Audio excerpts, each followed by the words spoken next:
Hello दोस्तों, आज हम लोग इंग्लिश ग्रामर का टेंस पढ़ने वाले हैं। इसके पिछले वीडियो में मैंने आपको एस या ई एस का प्रयोग करना सिखा दिया था।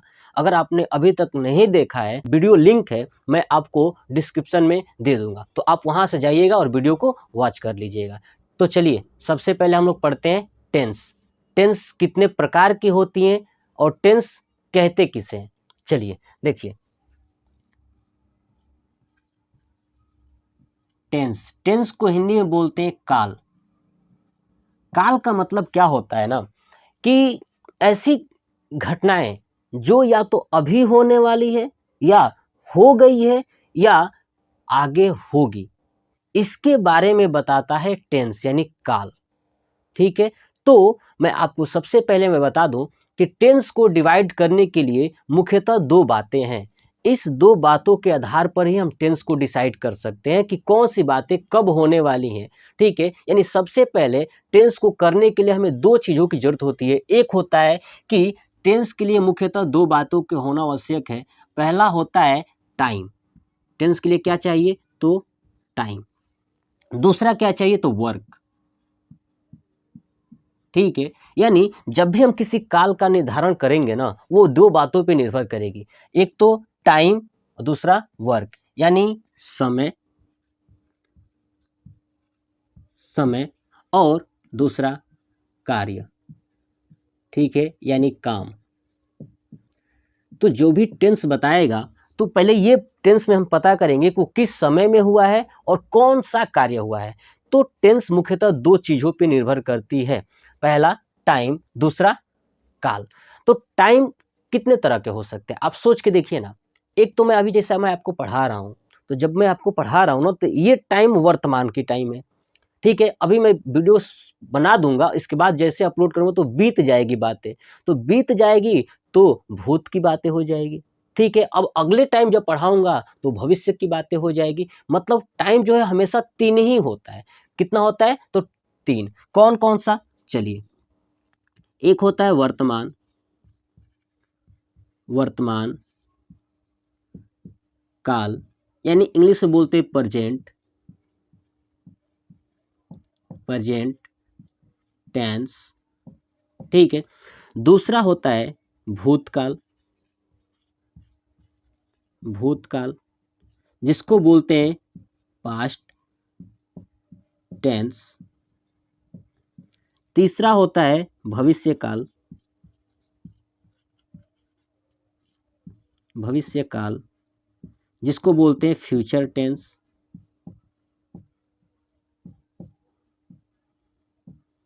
ठीक है, जिसको क्या बोलते हैं? Future tense.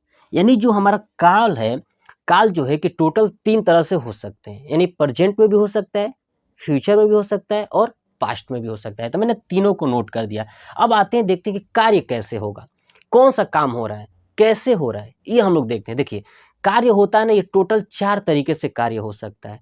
ठीक है, पहला कार्य हो सकता है इंडिफिनिट।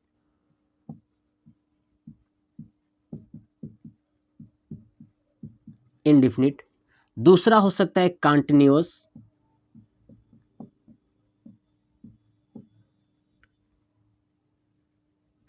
ठीक है, तीसरा हो सकता है परफेक्ट। चौथा हो सकता है परफेक्ट कंटिन्यूअस।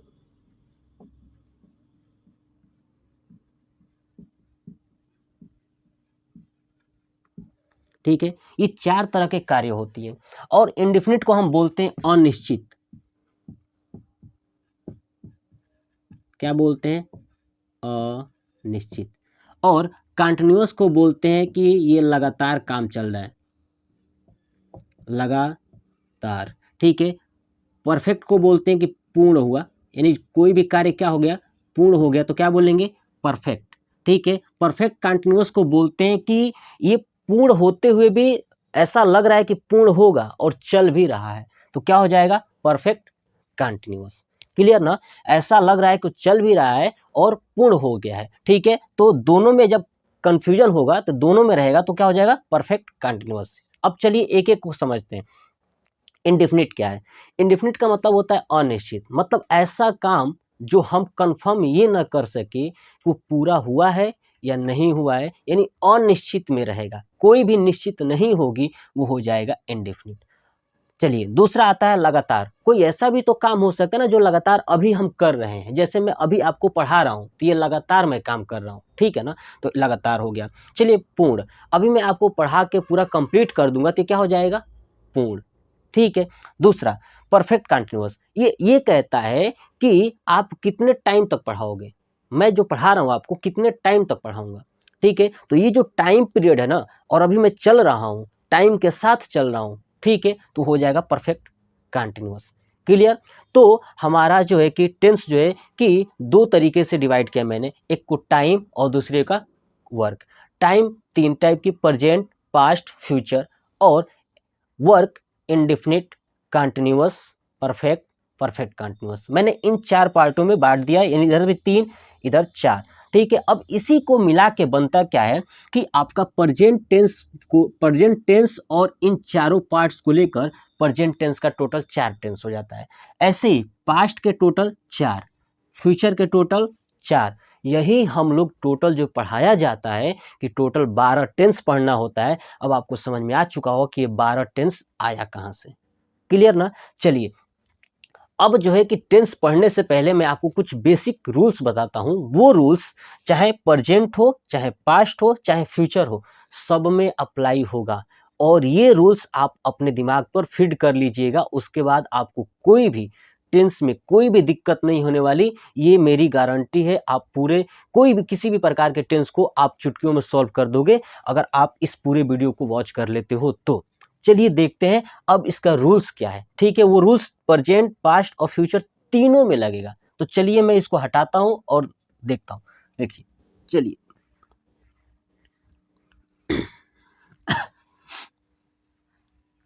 तो देखिए सबसे पहले हम लोग चलते हैं रूल्स यानी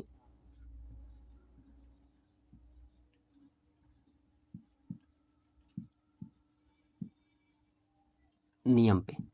नियम मैंने बताया कि ये नियम ऐसा होगा जो प्रेजेंट, पास्ट और फ्यूचर तीनों पे अप्लाई होगा। तो चलिए देखते हैं क्या है। देखिए हमने सबसे पहले पढ़ा था इंडेफिनिट, काम में देखा था, ठीक है, इंडेफिनिट। दूसरा मैंने बताया था कंटिन्यूअस, ठीक है। तीसरा मैंने बताया था परफेक्ट, ठीक है। चौथा परफेक्ट कंटिन्यूअस,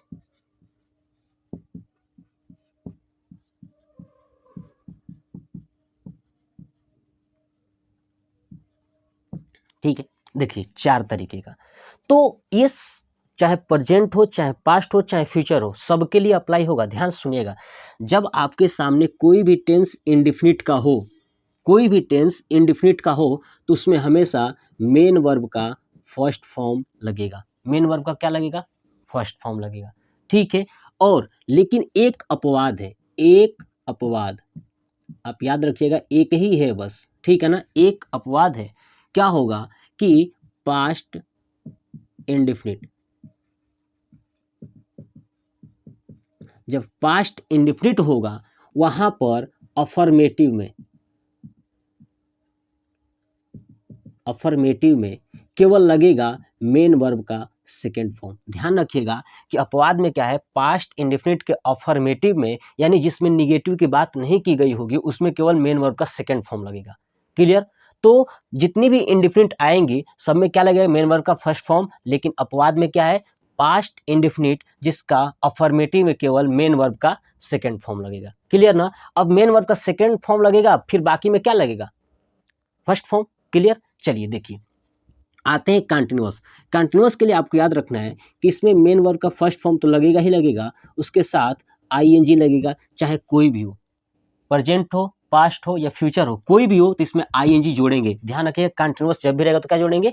आईएनजी। चलिए दूसरा देखते हैं परफेक्ट। परफेक्ट रहेगा तो आपको याद रखना है कि हमेशा मेन वर्ब का थर्ड फॉर्म जुड़ेगा, चाहे कोई भी टेंस हो, चाहे कोई भी टेंस हो, हमेशा क्या जुड़ेगा, मेन वर्ब का थर्ड फॉर्म। जो बच्चों को डाउट होता है ना इसी वर्ब में होता है कि वर्ब कैसे जोड़ें, कहाँ पे कौन सा वर्ब जोड़ें। तो मैंने आपको बेसिक ही बता दिया कि जब आपको इंडिफिनिट दिख जाए तो मेन वर्ब का फर्स्ट फॉर्म लगाइएगा, बस अपवाद में रखिएगा। पास्ट इंडिफिनिट का अगर होता है, अफर्मेटिव होता है, तो मेन वर्ब का सेकंड फॉर्म लगा दिया जाएगा। चलिए, कंटिन्यूअस अगर आता है तो मेन वर्ब का फर्स्ट फॉर्म प्लस आईएनजी जोड़ दीजिएगा। परफेक्ट होता है तो मेन वर्ब का थर्ड फॉर्म जोड़िएगा, चाहे कोई भी टेंस हो, ठीक है ना, पास्ट, प्रेजेंट, फ्यूचर कोई भी हो, जोड़िएगा। चलिए, परफेक्ट कंटिन्यूअस हो तो आपको याद रखिएगा कि इसमें भी मेन वर्ब का फर्स्ट फॉर्म ही लगेगा और प्लस आईएनजी इसमें भी लगेगा। क्या लगेगा, आईएनजी लगेगा। क्लियर। तो ये हमारा ये बेसिक सा छोटा सा रूल्स था, ठीक है। अब रूल्स के अलावा और चलते हैं, आपको दिखाते हैं कि और क्या करना है। बस आपको ये कॉन्सेप्ट याद रखना है कि मेन का वर्ब फॉर्म जो है कि मेन वर्ब को मैंने कंप्लीट कर दिया। अब बात आती है कि मेन वर्ब के साथ साथ हम लोग हेल्पिंग वर्ब भी लगाते हैं। तो किस टेंस में कौन सा हेल्पिंग वर्ब लगाएं? हेल्पिंग वर्ब का मैं चार्ट बना के दिखाने वाला हूँ और इस चार्ट को आपको याद रख लेना है, ठीक है। अभी इसके पीछे जो एक मैंने बताया था मेन वर्ब का चार्ट, यानी मेन वर्ब में कहाँ कहाँ मेन वर्ब का फर्स्ट फॉर्म लगेगा, कहाँ सेकंड फॉर्म लगेगा, कहाँ थर्ड फॉर्म लगेगा, ये मैं बता चुका हूँ। अब चलते हैं हेल्पिंग वर्ब का चार्ट देखते हैं। चलिए देखिए, क्या करना है कि पहले मैं 3 पार्ट में डिवाइड कर लेता हूँ, प्रेजेंट, पास्ट और फ्यूचर। इन 3 पार्ट में डिवाइड कर लेता हूँ। देखिए, यहाँ पे मैं लिखूंगा जो नीचे वो प्रेजेंट का होगा, ठीक है, ये प्रेजेंट। अब इसमें प्रेजेंट का हेल्पिंग वर्ब मैं लिखूंगा, ठीक है ना। तो यहाँ पे लिख देता हूँ हेल्पिंग वर्ब।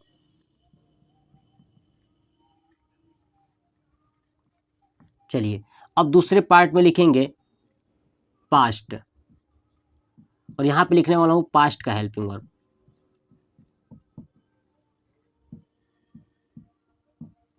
चलिए, नेक्स्ट पार्ट में लिखने वाला हूँ फ्यूचर।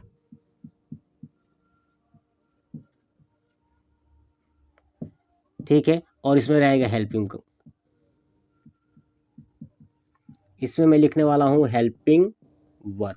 चलिए देखिए, अब यहाँ पे जो प्रेजेंट है, आप देख रहे हैं कि जो प्रेजेंट है हमारे पास, ठीक है, ये प्रेजेंट वाला, ठीक है, प्रेजेंट, पास्ट और फ्यूचर, इन तीनों का हेल्पिंग वर्ब लिखने वाला हूँ। और जब आपको बता दो कि जो इसमें हेल्पिंग वर्ब लगाया जाएगा ना, ठीक है, वो indefinite, continuous, perfect, perfect continuous, चारों में लगेगा। तो चारों का यहाँ पे नाम लिख देता हूँ। ध्यान से देखिए, यहाँ पे लिख देता हूँ पहले इंडेफिनिट,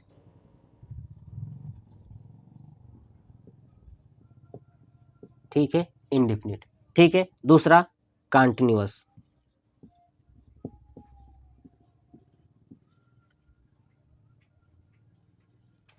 नेक्स्ट परफेक्ट,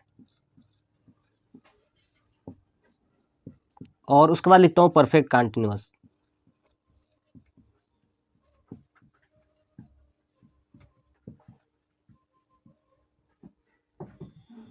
चलिए, तो ये हो गया हमारा indefinite, continuous, perfect, perfect continuous. अब देखिए, प्रेजेंट का इंडेफिनिट के सामने लिखने वाला हूँ कि प्रेजेंट में अगर कोई टेंस इंडेफिनिट का होता है तो हेल्पिंग वर्ब क्या लगाएंगे, फिर पास्ट में क्या लगाएंगे, फ्यूचर में क्या लगाएंगे। देखिए, जब कोई टेंस प्रेजेंट में है और वो इंडेफिनिट है तो उसका हेल्पिंग वर्ब आप ध्यान रखिएगा डू या डज, डू या डज, ठीक है। और इसका अपवाद में याद रखिएगा कि डू या डज का प्रयोग अफर्मेटिव में, AFF यानी अफर्मेटिव में नहीं होगा।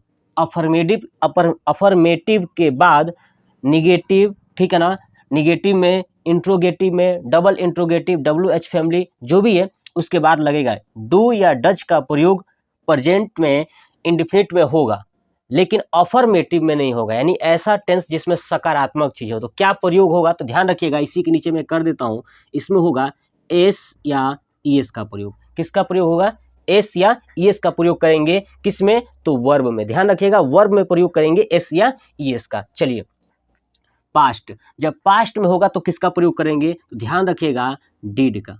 किसका, तो डिड का। और ये भी ध्यान रखिएगा कि ये अफर्मेटिव में नहीं प्रयोग होगा। ये किस में नहीं होगा, अफर्मेटिव में नहीं होगा, ठीक है ना। यानी इसमें अफर्मेटिव में डू या डज नहीं होगा, डिड अफर्मेटिव में नहीं होगा, तो होगा किस में, तो आपको ऑलरेडी पता है निगेटिव में किया जाएगा। इसका प्रयोग किस में होगा, तो निगेटिव में होगा। चलिए, अब आते हैं फ्यूचर। तो फ्यूचर के लिए आप याद रखिएगा, ठीक है, फ्यूचर का ना चाहे इंडेफिनिट हो, चाहे कंटिन्यूअस हो, चाहे परफेक्ट हो, चाहे परफेक्ट कंटिन्यूअस हो, फ्यूचर के लिए दो ही हेल्पिंग वर्ब होगा, ठीक है ना। एक होगा विल और शैल, ठीक है, विल और शैल। तो देखिए इसमें क्या होगा, इसमें भी सेकेंड वाले में कंटिन्यूअस में भी क्या लगेगा, विल शैल, ठीक है। परफेक्ट में भी क्या लगेगा, विल शैल। चलिए परफेक्ट कंटिन्यूअस में भी क्या लगेगा, तो विल और शैल, लेकिन थोड़ा सा इसमें चेंज होगा, ठीक है। चलिए मैं पहले इसको बता देता हूँ थोड़ा सा क्या क्या चेंज हुआ है। देखिए जब आप ध्यान रखिएगा फ्यूचर का अगर कंटिन्यूअस में हो ना, कंटिन्यूअस में, तो विल और शैल के साथ इसमें एक और शब्द जोड़ देंगे बी। क्या जोड़ देंगे, बी। क्लियर। चलिए अगर परफेक्ट में होगा तो इसके साथ एक और शब्द जोड़ देंगे हैव। क्या जोड़ देंगे, हैव। ये आप कॉन्सेप्ट याद रखिए, क्या जोड़ देंगे, हैव। तो देखिए फ्यूचर इंडेफिनिट का अगर रहेगा तो शैल या विल, कंटिन्यूअस में हुआ तो शैल और विल के साथ बी जोड़ देंगे, ठीक है। परफेक्ट में रहा तो शैल और विल के साथ हैव जोड़ देंगे। अगर परफेक्ट कंटिन्यूअस में रहा तो ध्यान रखिएगा कि शैल और विल के साथ हैव प्लस बीन। क्या जोड़ देंगे, हैव प्लस बीन। अब एक कॉन्सेप्ट याद रखिए, जो बीन है ना, बीन जो है कि चाहे पास्ट परफेक्ट कंटिन्यूअस हो चाहे प्रेजेंट परफेक्ट कंटिन्यूअस हो, सब में बीन शब्द जोड़ेंगे। क्लियर ना। तो इसका मतलब मैं परफेक्ट कंटिन्यूअस में लिख सकता हूं कि क्या जोड़ना है इसमें, बीन, ठीक है। क्या जोड़ना है इसमें भी, तो बीन, ठीक है। ये बात तो हमको क्लियर समझ में आ गया कि चाहे present past future perfect continuous में कोई भी टेंस है तो उसमें बीन जोड़ना ही पड़ेगा। क्लियर ना। चलिए अब आते हैं एक एक समझ। देखिए अगर प्रेजेंट का कंटिन्यूअस रहा तो आपको याद रखना है इज, एम और आर, ठीक है। इज, एम, आर का प्रयोग करेंगे। देखिए इज का प्रयोग जो है कि सिंगुलर के साथ करते हैं, ठीक है ना, जैसे ही, सी, इट, ठीक है ना, सिंगुलर के साथ प्रयोग करते हैं। एम का प्रयोग केवल आई के साथ करेंगे, ये कंफर्म याद रखिएगा कि एम का जो प्रयोग है केवल आई के साथ ही किया जाएगा। आर का प्रयोग जो है कि प्लूरल के साथ किया जाएगा, जैसे दे, वी, यू, योर, ठीक है ना, तो आर का प्रयोग करेंगे। चलिए पास्ट में आते हैं कि पास्ट में, तो आप ध्यान रखिएगा पास्ट में प्रयोग करेंगे वाज और वेयर, ठीक है। और मैं इधर बता दिया कि शैल और विल के साथ बी लगा दीजिए, कंटिन्यूअस है तो, है ना, परफेक्ट है तो हैव लगा दीजिए, परफेक्ट कंटिन्यूअस तो हैव बीन लगा दीजिए। देखिए ये हो गया कंप्लीट। चलिए परफेक्ट, अब आते हैं परफेक्ट। जब आपके पास परफेक्ट होगा तो ध्यान रखिएगा प्रेजेंट में हैज और हैव, क्या लगाएंगे, हैज और हैव, ठीक है। अब सुनिए, अब आपको यही कॉन्सेप्ट याद रखना है कि जो टेंस हो, चाहे प्रेजेंट हो चाहे पास्ट हो चाहे फ्यूचर हो, अगर उसके परफेक्ट में जो हेल्पिंग वर्ब लगाओगे ना, वही हेल्पिंग वर्ब परफेक्ट कंटिन्यूअस में चला जाएगा, ठीक है। ठीक है, जो आप परफेक्ट में लगा रहे हो यानी प्रेजेंट पास्ट और फ्यूचर का जो भी हेल्पिंग वर्ब आप लगा रहे हो वही परफेक्ट टेंस में, वही परफेक्ट कंटिन्यूअस में हेल्पिंग वर्ब लगा देना है, प्लस उसके साथ बीन जोड़ देना है। यानी अब समझ में आ चुका होगा कि यहाँ भी क्या लगाएंगे, तो हैज और हैव, ठीक है। हैज और हैव का प्रयोग कर देंगे, उसके साथ बीन लगा देंगे तो परफेक्ट कंटिन्यूअस हो जाएगा। अब परफेक्ट में इसमें क्या लगेगा, तो ध्यान रखिएगा इसमें लगेगा हैड। क्या लगेगा, तो हैड। अब बताइए यहाँ पे क्या होगा, यही लिख देना है, तो हैड बीन। कंप्लीट। चलिए तो ये था हमारा यानी प्रेजेंट पास्ट फ्यूचर का हेल्पिंग वर्ब, यानी कहाँ कहाँ पे क्या लगेगा। चलिए अब आते हैं थोड़ी सी बेसिक कॉन्सेप्ट समझते हैं, ध्यान से सुनिएगा। परफेक्ट कंटिन्यूअस टेंस जो होता है ना, इसमें जब हेल्पिंग वर्ब लगा देंगे, मेन वर्ब लगा देंगे, तो लगाने के बाद इस सेंटेंस में जो भी इस टेंस में जो भी सेंटेंस आता है ना, उसमें टाइम दिया रहता है। उसमें क्या दिया रहता है, टाइम। तो टाइम जब देता है तो हमें एक दो शब्द लगाना होता है, यानी सिंस और फॉर, ठीक है। तो ध्यान रखिए कि परफेक्ट कंटिन्यूअस में ही केवल सिंस और फॉर लगाना है, यानी परफेक्ट कंटिन्यूअस में चाहे प्रेजेंट का हो चाहे पास्ट का हो चाहे फ्यूचर का हो, सब में सिंस या फॉर लगेगा। इसके अलावा कहीं भी सिंस और फॉर नहीं लगाना है। क्लियर। चलिए दो चीज समझिए। अब समझते हैं कि सिंस का प्रयोग कहाँ करेंगे, फॉर का प्रयोग कहाँ करेंगे। देखिए फॉर का प्रयोग जो है कि जहां अनिश्चित हो, अनिश्चित, ठीक है, अनिश्चित समय दिया हो, है ना, अनिश्चित टाइम हो, यानी टाइम कंफर्म ना हो, वहां पे फॉर का प्रयोग करिए। जैसे मैं कहूं कि मैं 2 घंटे से पढ़ रहा हूं, ध्यान से सुनिएगा, मैं बोल रहा हूँ कि मैं 2 घंटे से पढ़ रहा हूँ। तो बताइए आपके मन में ये प्रश्न तो जरूर उठा होगा कि बताइए कितने बजे से पढ़ना स्टार्ट किए हैं ताकि 2 घंटे तक पढ़े हैं। क्लियर ना? तो जब आपके मन में प्रश्न उठा कि कितने बजे से आप पढ़ना स्टार्ट किए और मैंने सिर्फ इतना ही बोला कि 2 घंटे से पढ़ रहा हूँ, इसका मतलब कि टोटल 24 घंटे होते हैं। तो 24 घंटे में किस 2 घंटे से, यानी अनिश्चित है, मुझे पता ही नहीं है, सामने वाले व्यक्ति को पता ही नहीं चल पा रहा है कि वो किस टाइम से पढ़ रहा है। तो क्या लगेगा वहाँ पे?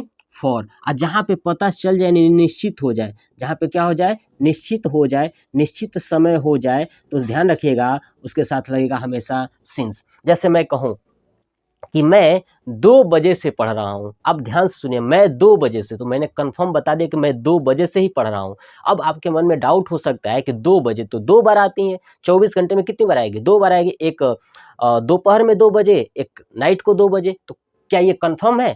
तो बिल्कुल जी हाँ, कंफर्म है। आप इतना याद जरूर रखिएगा कि जो घटना 24 घंटे के अंदर ही होती हैं और सिर्फ 2 बार ही हो, ठीक है, सिर्फ 2 बार हो, 24 घंटे के अंदर हो, वो क्या होंगी? हमेशा उसके साथ सिंस यानी निश्चित समय होगा। जैसे अब आपको समझ में आ चुका होगा, मैं बोलूँ कि मैं 4 बजे से पढ़ रहा हूँ, तो 4 बजे जो शब्द है ना, आपको पता है 24 घंटे में 4 2 बार बजते हैं, ठीक है ना? 24 घंटे में 4 कितनी बार बजेंगे? 2 बार। तो 2 बार है तो निश्चित है, और 2 से ज़्यादा हो गया तो अनिश्चित है। ऐसे कहूँ कि मैं सोमवार से पढ़ रहा हूँ, तो अब बताइए सोमवार, क्या हमें पता नहीं है कि सोमवार फिक्स है? एक हफ्ते में सोमवार एक बार ही आता है ना, ठीक है, तो ये फिक्स है, तो सिंस लगेगा। तो अब आपको समझ में आ चुका कि फॉर और सिंस का प्रयोग कहाँ करना चाहिए। मैं कहूँ कि 15 दिसंबर से मैं पढ़ रहा हूँ, 15 दिसंबर से मैं खेल रहा हूँ, 15 दिसंबर से घूम रहा हूँ। अब आप बताइए, क्या 15 दिसंबर फिक्स नहीं है? एक साल में 15 दिसंबर आता है, ठीक है, एक साल में एक बार 15 दिसंबर आता है, 26 जनवरी आता है, यानी जितने भी डेट हैं, मंथ्स, ईयर, ठीक है, या कोई भी वीक का नाम, ठीक है, या कोई कंफर्म टाइमिंग दे दिया हो, तो ध्यान रखेगा हमेशा उसके साथ सिंस का प्रयोग होगा और बाकी चीज़ों के साथ फॉर का प्रयोग होगा।